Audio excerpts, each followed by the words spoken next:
Hola Alexis, ¿cómo estás? Hola Dani, ¿cómo andas? ¿Todo bien? ¿Y vos? Bien, por suerte, gracias a Dios, bien. Bueno, me alegro mucho. Vamos a esperar unos minutitos, ¿sí? A que se vaya Bueno, conectando. Así empezamos. bueno,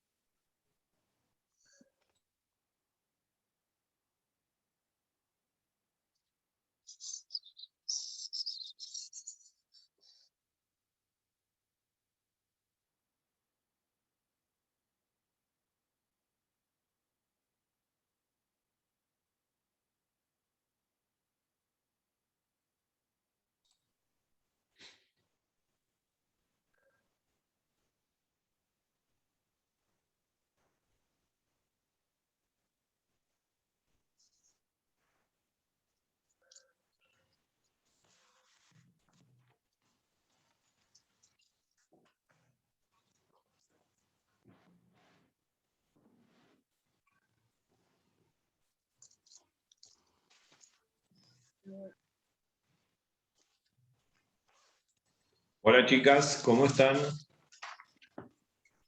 Hola, ¿Todo bien? todo tranquilo. Bueno, me alegro.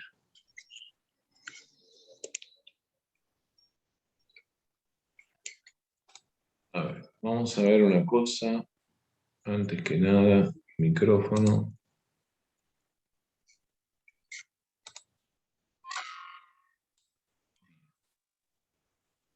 Vamos a compartir pantalla. Norma, Sí, ¿podés hacer una pequeña oración para empezar? Así bueno, arrancamos. ¿Sí? bueno. Hola Estela, ¿cómo Vamos. está?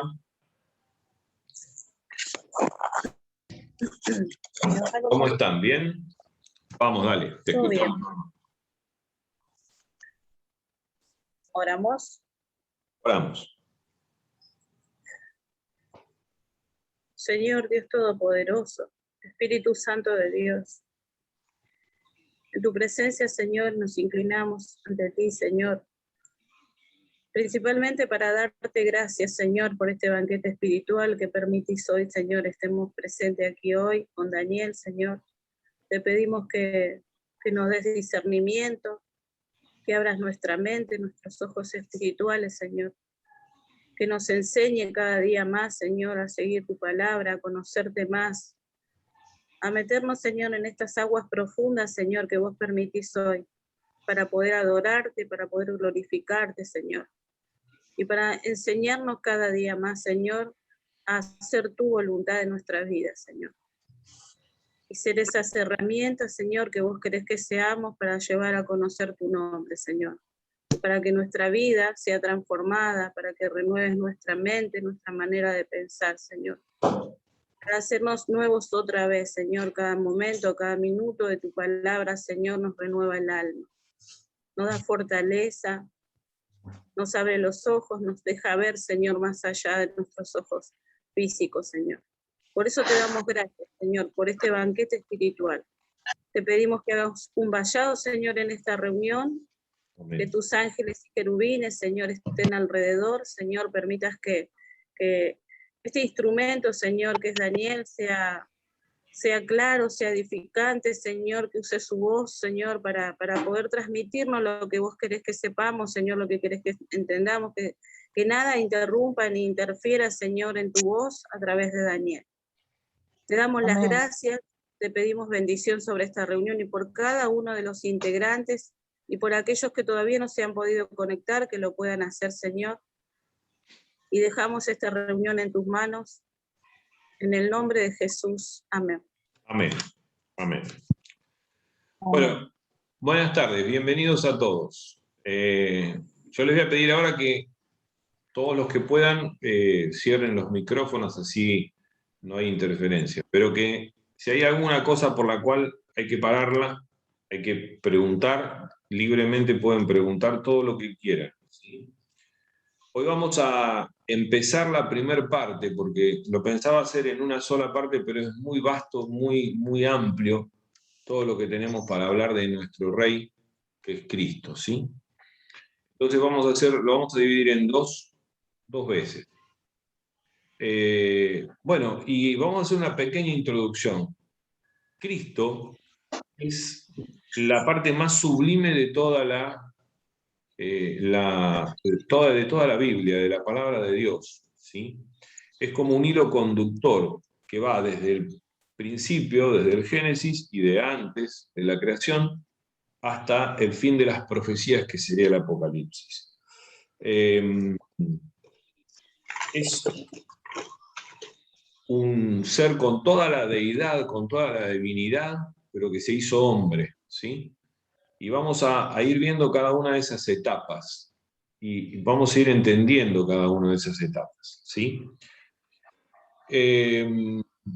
Ahora, ¿cómo vamos a hacer para estudiarlo? ¿Cómo vamos a dividir esto? Bueno, lo primero y principal, que todo lo que vamos a hacer es estudiar lo que dice la Biblia, o aprender lo que dice la Biblia, ¿sí? No vamos a sacar, salvo excepciones, cosas que no están en la Biblia.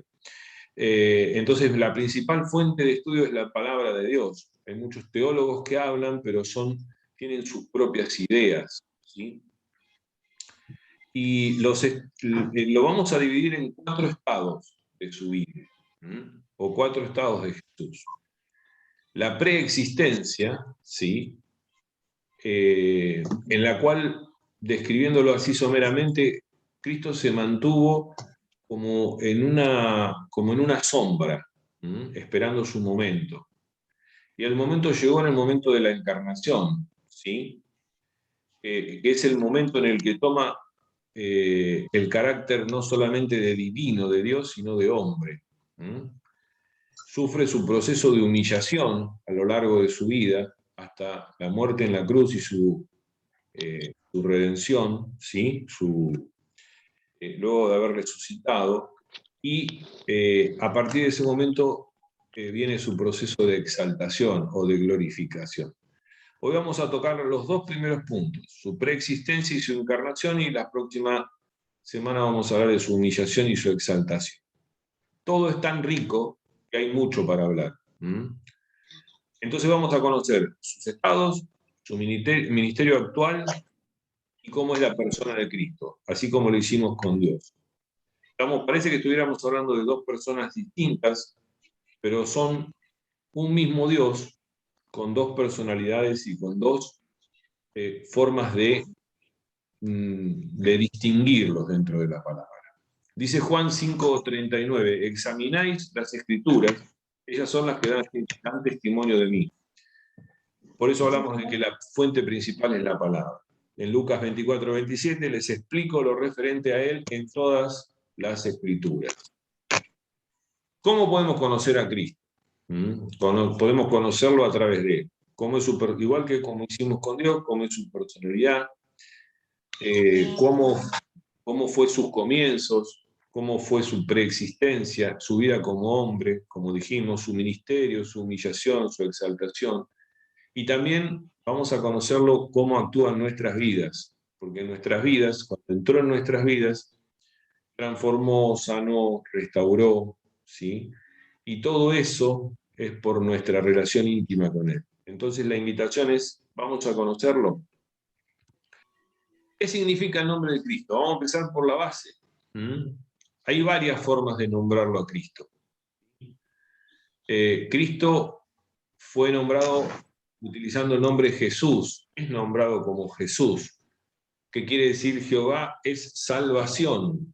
Esto deriva de una palabra en arameo que es Yeshua, que traducido al griego es Lesous, y en latín Lesus. Se podría traducir como Josué, ¿sí? Pero ese Yeshua, trasladado y evolucionado, se convirtió en Yeshua, ¿sí? Y luego más tarde en Josué, que se parece mucho a Josué. No sé si le suena, pero el hijo de Moisés se llamaba Josué, ¿sí? Porque hay una relación también muy íntima, ¿no?, entre ese nombre y el nombre de Jesús. Este Este nombre, que es Jehová es salvación, Jesús, es como el significado completo o la síntesis de lo que es el Evangelio. Podemos leer en Mateo 21, 1:21, dice, y dará a luz, yo les aclaro una cosa, de nuevo, ahí están puestas las citas, si ustedes tienen el apunte, es muy gordo y grande, porque están todas las citas pegadas en otro color para que no tengan que ir a la Biblia, ¿sí? Quieren hacer algo mucho más profundo, podrían compararlo con otras versiones. Esto está todo hecho con Reina Valera 1960, ¿sí? Dice Mateo 1:21, y dará a luz a un hijo que llamará su nombre Jesús, porque él salvará a su pueblo de sus pecados, ¿sí? Ahí tenemos una forma de explicar por qué se lo va a llamar Jesús, porque él va a ser el que va a salvar al pueblo. Otra forma de llamarlo es Cristo, que significa el ungido. Viene del latín Christus, que traducido al griego es Christos. Y en hebreo se usaba la palabra Mashiach, que quiere decir Mesías. Mashiach es lo mismo que ungir. Por eso se dice que la palabra Cristo significa ungido. ¿Y qué es la unción? La unción es el nombramiento para un oficio sagrado, dice 2 Samuel 1:14. Y le dijo David, ¿cómo no tuviste temor de extender tu mano para matar al ungido de Jehová? Ungir era nombrar a alguien y apartarlo para un oficio. El oficio podían ser tres. El oficio de sumo sacerdote, ¿sí? Ahí tienen las citas bíblicas. El oficio o el título de rey, ¿sí? También se ungía con aceite y lo hacía por lo general un profeta. Recordemos, el rey David fue ungido por Samuel. Y también el otro oficio era el de profeta. Bueno, Cristo fue las tres cosas en uno. Cristo fue el ungido desde el vientre de su madre, concebido por el Espíritu Santo para ser sacerdote, rey, ¿sí? Y profeta. Las tres cosas en una misma persona. Continuamos. Otra forma de llamarlo, Jesús de Nazaret. ¿Por qué lo llamaba así? Bueno, porque él no había nacido en Nazaret, pero vivió en Nazaret, ¿sí? Él había nacido en Belén, pero recordemos que al poco tiempo de nacer se hizo un censo en el cual todas las familias, todas las personas tenían que volver a su lugar de nacimiento, y los padres, María y José, mejor dicho, la madre y el esposo de la madre, pues vamos a aclarar por qué lo digo así, vivían en Nazaret y tuvieron que volver a Nazaret. Entonces él era llamado Jesús de Nazaret o el Nazareno. Ahí tenemos las citas. Esto pasó hasta los 30 años de su vida, que comenzó su ministerio público. También era llamado el Hijo del Hombre o Hijo de Hombre, porque esto demuestra su humanidad, ¿sí? Pero también es una forma de glorificación, porque al hacerse humano, él luego va a permanecer teniendo su cuerpo eternamente, ¿sí? También es una forma de demostrar que es quien va a restaurar el ideal original que Dios tenía, que Dios tiene, que es la perfección, la santidad, la eternidad, una comunión perfecta y eterna con Dios. También es llamado Hijo de Dios, reflejando su total deidad.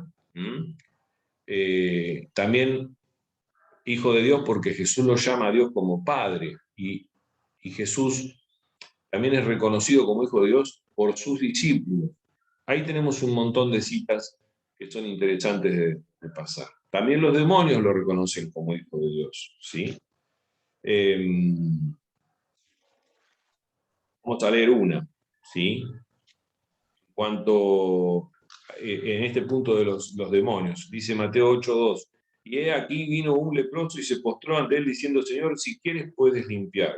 Y en Marcos 3:11, los espíritus inmundos, al verle, se postraban delante de él y daban voces diciendo, tú eres el Hijo de Dios. O sea que hasta los demonios lo reconocían como el Hijo de Dios. Otra forma de llamarlo es Señor, ¿sí? que en griego, recordemos que el Nuevo Testamento está escrito en griego originalmente, la palabra es Kyros. Y esta forma de llamarlo puede tener tres significados o tres aspectos. Uno le dice señora a una persona simplemente por respeto, o se lo dice porque esa persona tiene autoridad, ¿sí? Tiene señorío, o se lo dice porque, como pasa con Jesús, tiene un título divino. Ahí tenemos las citas, y lo vuelvo a repetir, se pueden leer tranquilamente. Otra forma de llamarlo, como dice una canción que todo el mundo ha escuchado: Padre eterno, consejero, Dios fuerte, admirable y príncipe de paz. Recordemos Isaías 9:6 dice: porque un niño nos es nacido, hijo nos es dado, y el principado sobre su hombro, y se llamará su nombre admirable, consejero, Dios fuerte, Padre eterno, príncipe de paz.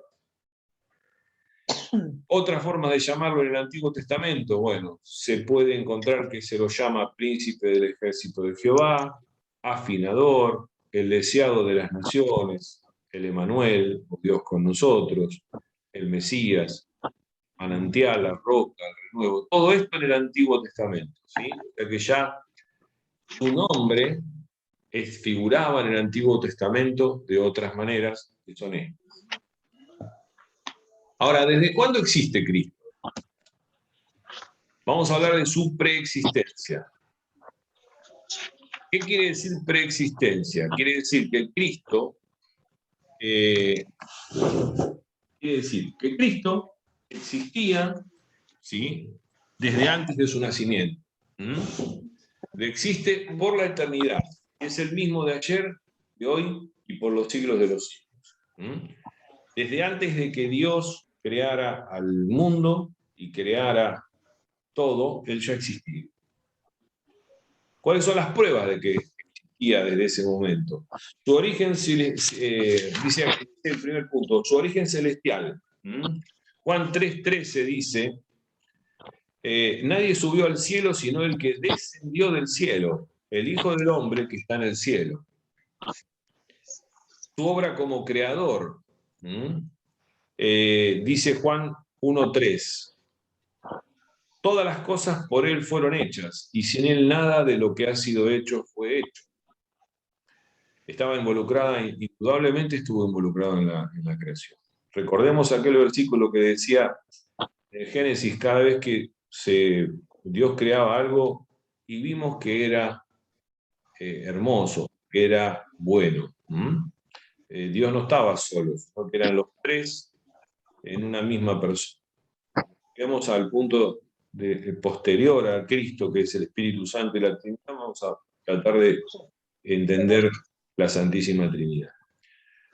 Otra prueba de su existencia es su relación con Dios, ¿sí? Él es igual a Dios y tiene la gloria junto a su Padre desde antes de que el mundo fuese. Lo describe muy bien Juan y también Pablo, que declaró que Cristo tenía la misma naturaleza que Dios, ¿sí? Filipenses 2:6 dice, Pablo le dice a la iglesia de Filipo: el cual, siendo en forma de Dios, no estimó el ser igual a Dios como cosa a que aferrarse. Otra de las pruebas son sus atributos, total deidad, ¿sí? Relación con Juan el Bautista. Recordemos que Juan el Bautista nació antes que Jesús, pero Juan reconoció que Jesús existía antes que él, ¿sí? Jesús fue primero que yo, y por otro lado, también Juan el Bautista reconoce su superioridad. Fue hecho carne, o sea que existía de otra manera, y fue hecho carne, ¿sí? Después habla de que otro punto, otra prueba es que descendió del cielo, Juan 3:13, que lo leímos hace un ratito. No es de este mundo, fue enviado a este mundo y se hizo igual al hombre. Antes no era como el hombre, antes era celestial, y al encarnarse se hizo como el hombre. Filipenses 2:7-8 dice: sino que se despojó de sí mismo, tomando forma de siervo, hecho semejante a los hombres, y estando en la condición de hombre, se humilló a sí mismo, haciéndose obediente hasta la muerte y muerte de cruz. Se hizo igual al hombre. ¿Cuáles son las obras de Cristo antes de existir como hombre? Primero y principal, su obra como creador, participando en la creación de todas las cosas. Todas las cosas fueron creadas para Él, ¿sí? Y Él ahora también sustenta su creación porque en Él todas las cosas subsisten. Colosenses 1:17. Él es antes que todas las cosas, dice la palabra de Dios, y todas las cosas en Él subsisten. Su obra como ángel de Jehová.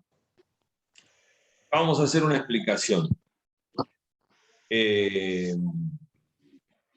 acuerdan en el libro de Josué que en un momento Josué venía caminando y se le apareció el ángel de Jehová y él se postró con la cara al piso y él le dijo, levántate, el ángel de Jehová? Bueno, el ángel de Jehová es considerado una teofanía.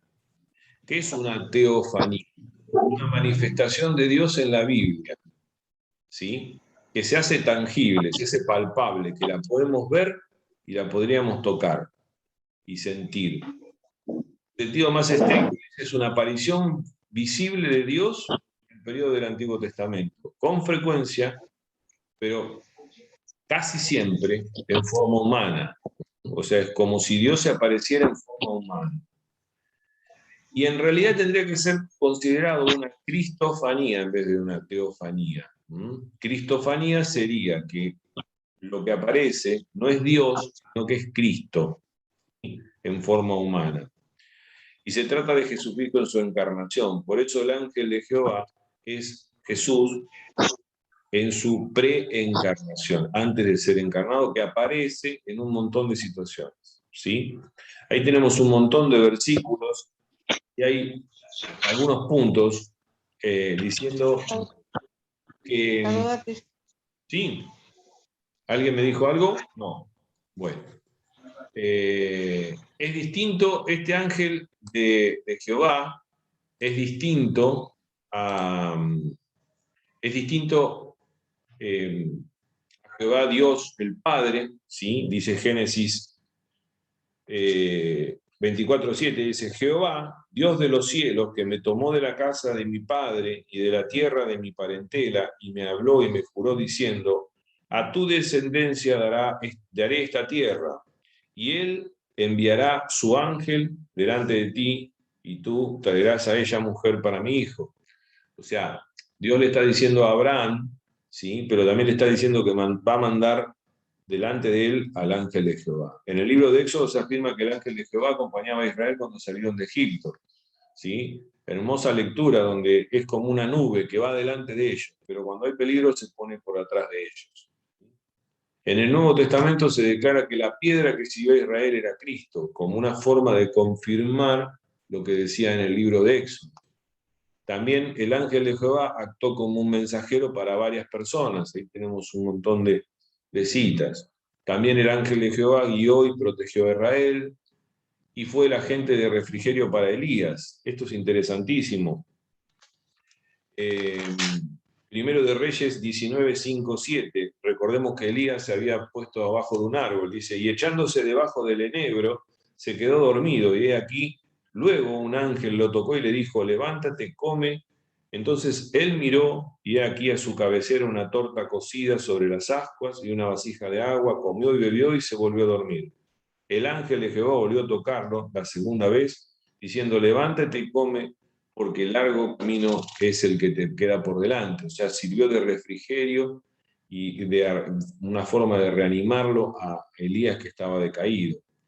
Hay otras apariciones que podemos nombrar, ¿sí? Se aparece como un ángel ante Adán y Eva en el huerto del Edén, ante Abraham, prediciendo el nacimiento de su hijo y la destrucción de Sodoma y Gomorra.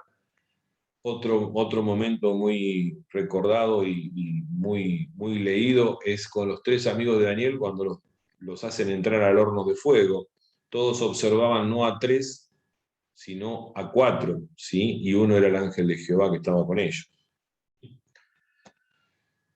Cristo estuvo como en las sombras esperando que sea esa luz concentrada, esperando el momento de gloria, de gracia y de encarnación. ¿Sí? Es como que a lo largo del Antiguo Testamento estuvo ahí esperando su momento para entrar en la próxima etapa, que es la encarnación. Dice Juan 1:17, pues la ley por medio de Moisés fue dada para que la gracia y la verdad vinieran por medio de Jesucristo. ¿Mm? Esto un poco como que divide la historia. Antes vivíamos por un pacto de ley entre el pueblo de Israel y Dios. Y hoy la gracia y la verdad vinieron por medio de Jesucristo. ¿Sí? Y inauguramos una nueva etapa, que es la era de la gracia. Tito 2:11 dice, porque la gracia de Dios se ha manifestado para la salvación de los hombres. Todo lo que hoy tenemos es por una gracia de Dios, es por algo no merecido por nosotros, pero que es como un regalo divino, ¿sí? Y se ve a través de Jesucristo. Perdón, ¿cómo fue anticipado Cristo en el Antiguo Testamento? Bueno, de dos maneras, a través de las profecías mesiánicas y a través de los tipos mesiánicos. ¿Qué es un tipo mesiánico? Te lo voy a leer para que me entiendan. Bien. En teología se llama tipo a todo aquel personaje, acontecimiento, institución o objeto que aparece en el Antiguo Testamento y presupone que va a ser confirmado por Cristo, sería el antitipo. Vamos a dar un ejemplo. Vamos a tomar algo. Josué. Josué era el tipo en el Antiguo Testamento que va a ser confirmado a través del Nuevo Testamento por Cristo, que es el antitipo. ¿Sí? Esto es una definición de un diccionario enciclopédico bíblico y lo vamos a decir de otra manera para que sea más fácil de entender. La sombra es una imagen virtual. Si yo tengo esto, ¿sí? Y acá tengo luz, hay una sombra que se proyecta hacia adelante, ¿sí? O según cómo le dé la luz. Cuando hablamos de sombra, ¿sí? Es lo que realmente fue Dios, fue Jesucristo en el Antiguo Testamento, como una sombra hacia adelante, ¿sí? Ese era el tipo. Y el antitipo fue Cristo confirmando esa sombra, ¿sí? Ya hecho carne y en la gloria. Hay un autor que se llama Balbour, yo se los anoté ahí en el apunte, que nombra 41 tipos mesiánicos. Algunos de ellos el arca de Noé, la sangre de la expiación, David como rey, etc. ¿Sí? Lo pueden leer tranquilamente. Dice en rojo acá en la diapositiva, la fe transforma las páginas de la Biblia en fotos de Cristo. Si uno tiene fe, a medida que va leyendo el Antiguo y el Nuevo Testamento, todo es una imagen de Cristo, que uno puede ir haciéndose de cada uno de los pasos y de los puntos. Y hablamos que la otra forma es a través de las profecías mesiánicas. Una profecía es una forma de entender que existe una inteligencia divina que establece la veracidad de Dios y la divinidad de Cristo confirmados por la inspiración de la Biblia. Una profecía es decir, hoy que dentro de un mes, ¿sí? No sé, voy a tener trabajo o fulano va a tener trabajo. Bueno, a lo largo de la Biblia hay alrededor de 300 profecías que se dieron en el Antiguo Testamento y que se cumplieron en Cristo y en su obra. Acá hay algunos ejemplos. Génesis, en el libro de Génesis, la muerte y la victoria en la cruz, la bendición mundial del linaje abránico, porque Cristo termina siendo un descendiente de Abraham, su realeza. En los Salmos podemos encontrar los padecimientos y la liberación, su eterno sacerdocio, en Isaías su nacimiento, su humillación, su sufrimiento, etc. Y hay un cuadro bastante extenso donde tenemos las profecías, ¿sí? el texto donde está escrita la profecía en el Antiguo Testamento, un tema para ponerle un nombre a esa profecía y cuál fue el cumplimiento. ¿Sí? Vamos a tomar una al azar. A ver, el tema es que sería rechazado por parte de los judíos. Dice Isaías 53:1. Despreciado y desechado entre los hombres, varón de dolores, experimentado en quebranto, y como que escondimos de él el rostro, fue menospreciado y no lo estimamos. Isaías 53:3. Esa es la profecía. Y en Juan 1:11 se prueba diciendo, a lo suyo vino y los suyos no lo recibieron. Cada uno de los actos de Cristo, o la gran mayoría de esos actos, están comprobados en cada una de las profecías. De tal manera que el Nuevo Testamento nos representa a Cristo. Antes que nada vamos a comentar una cosa. En unos minutos se va a cortar y nos volvemos a unir al mismo link, ¿sí? Para terminar. Dice, el Nuevo Testamento nos presenta a Cristo como la esperanza del mundo y el cumplimiento del Antiguo Testamento. Sin el Antiguo Testamento no podríamos entender completamente a Cristo. Sin el Mesías, el Antiguo Testamento sería un documento más para la Iglesia, o sea, se torna completamente importante y precisamente más que importante porque está el Mesías en el medio. Efesios 2:14 dice, porque Él es nuestra paz, que de ambos pueblos hizo uno, derribando la pared intermedia de separación. El pueblo judío y el pueblo cristiano rompió esa división y hizo un solo pueblo. Existen todavía judíos ortodoxos, existen y van a existir por siempre. Pero hay muchísimos judíos mesiánicos y muchísimos judíos que se han convertido al cristianismo. Bueno, continuamos. ¿Qué pasó?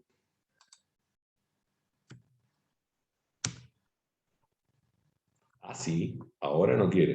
Ahí está.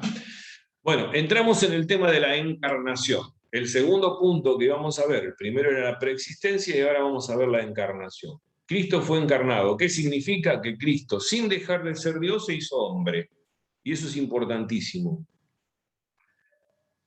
Una persona, como cualquiera de nosotros, somos hombres.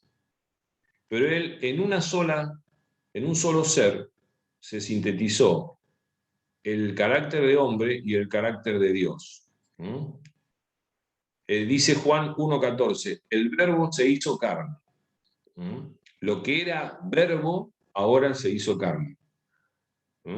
Él no poseyó la humanidad mientras no nació, porque dice que se hizo carne como tal, y como tal quedó para siempre. O sea, no solamente se hizo carne, sino que una vez que murió y resucitó, ascendió a los cielos con un cuerpo glorificado.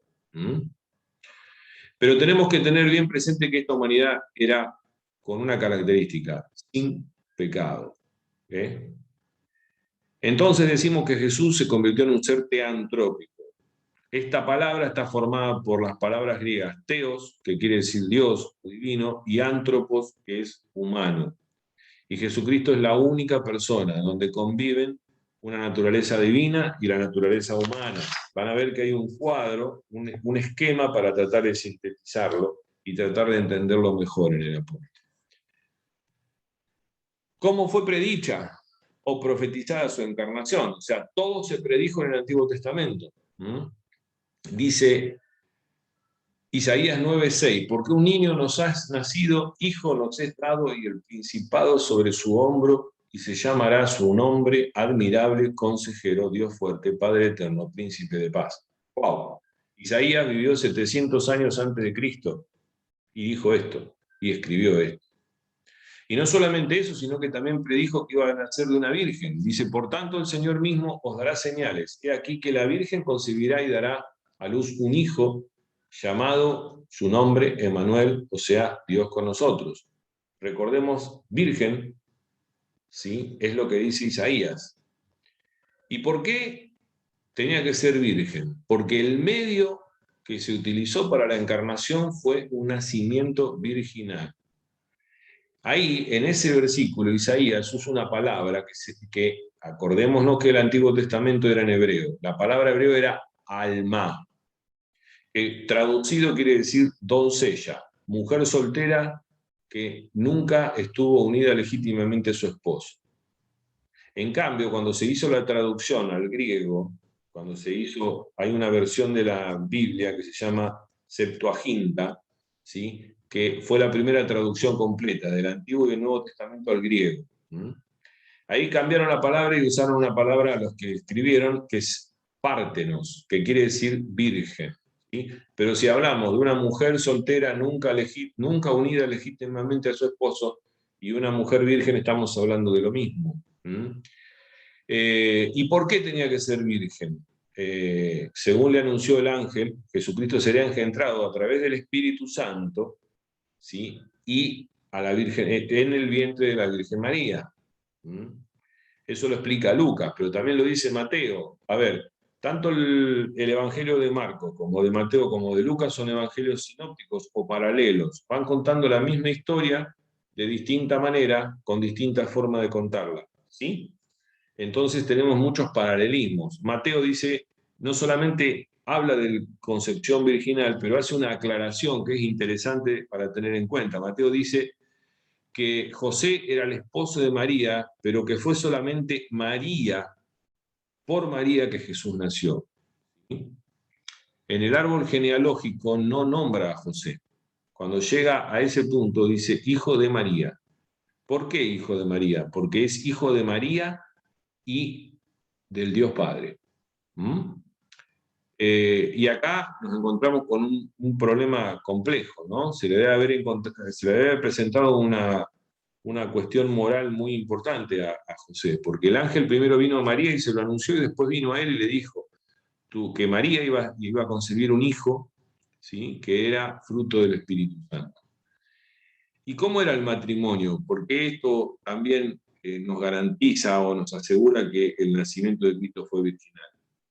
Porque para tomar matrimonio primero había una etapa que se llamaba desposamiento, que es cuando el novio pagaba la dote, el dinero que se le pagaba a los padres para poder casarse con la novia, era como una especie de compromiso.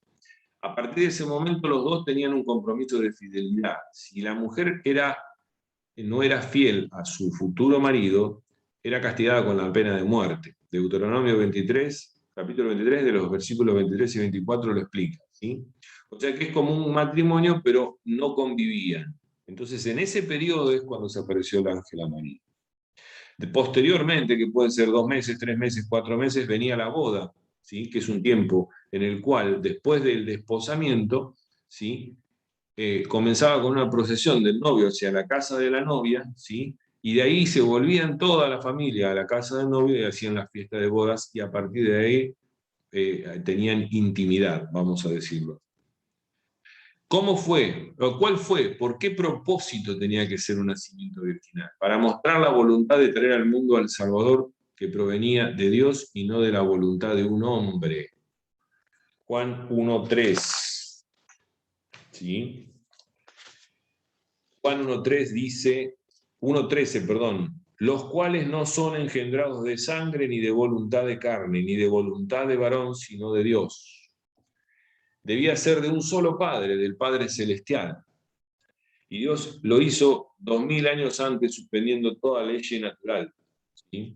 E introduce en la matriz, en el vientre de María, a su hijo, y así nace de una mujer virgen. ¿Y cuál es el propósito de que Cristo se haya convertido en carne, se haya encarnado? Bueno, primero para confirmar todas las promesas que Dios hizo, tanto en Génesis como en Isaías, como en otro montón de libros del Antiguo Testamento. Segundo, para revelar al Padre.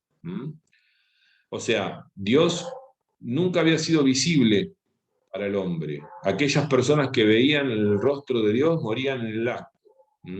Pero el Padre, Dios Padre, se reveló al mundo a través de su Hijo, para ser un fiel sumo sacerdote, para traernos la salvación, para quitar el pecado del mundo. ¿Sí? Marcos 10:45 dice, porque el Hijo del Hombre no vino para ser servido, sino para servir y para dar su vida en rescate de muchos, para destruir a Satanás y las obras, las obras del pecado, para darnos un ejemplo de vida santa. Mateo 11:28 dice, venid a mí todos los que estáis trabajados y cargados, y yo voy a hacerlos descansar. Él no nos puede hacer descansar si no es santo. Para prepararnos para su segunda venida y quitarnos del ambiente del pecado, dice Hebreos 9:28. Así también Cristo fue ofrecido una vez para llevar los pecados del mundo y aparecerá por segunda vez sin relación con el pecado para salvar a los que esperan, ¿sí? Y también para ser juez, porque recordemos que el Padre no juzga a nadie, sino que el juicio lo va a hacer el Hijo, ¿sí? ¿Cómo es la persona de Dios? Hay varios componentes, pero los más importantes y las claves son que tiene una completa deidad,